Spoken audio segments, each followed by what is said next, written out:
Rational expressions. Rational expressions are fractions, and we have variables in these fractions. So for example, we could have something like x over 3. We could have the denominator be the variable. We could have binomials, so we could have x plus 2, so that's 2 terms in the denominator.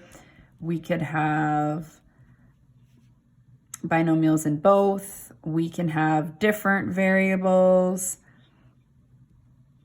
or we can even have trinomials. So any fraction where there's variables involved, you're going to see, we're going to call those rational expressions. So that's what this chapter is going to be about. Let's first look at non-permissible values. We abbreviate this as NPVs. These are numbers we cannot substitute into the equation because they cause the answer to be undefined. So undefined means there's not a solution, okay? Does not satisfy the equation, we say. So we're going to look specifically at rational expression restrictions or non-permissible values. So non-permissible values are values that would make the denominator 0. Non-permissible values are also called restrictions. So for example, I can't divide by 0.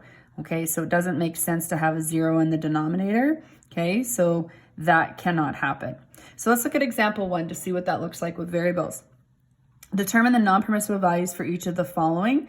I don't even need to look at the numerator, and we're just going to look at the variables, so the letters in the denominator only. So y cannot be 0 because even 0 squared is still 0. So we would write y and we use a not equal to sign, 0.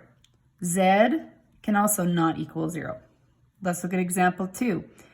A by itself here can't equal 0 because 0 times no matter what this is would still, 0 times anything would make it still 0. 3a minus 4 can't be 0 either. So 3a minus 4, if that was 0, no matter what a was here, it would multiply to 0. So 3a minus 4 can also not equal 0. So what does a have to be? So let's isolate a. So we're going to, just as if this was a regular equation rather than a not equal to, we would solve it the same way. So a cannot equal 4 over 3. So these are two numbers that a cannot equal.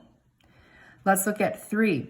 When you've got a trinomial, you're going to want to look at factoring it. So we'll write our numerator there, and let's factor this. So we're going to have x plus 3, x plus 5. Each one of these factors cannot equal 0. So that means x plus 3 cannot equal 0, which means x cannot equal negative 3. X plus 5 cannot equal 0, which means x cannot equal negative 5.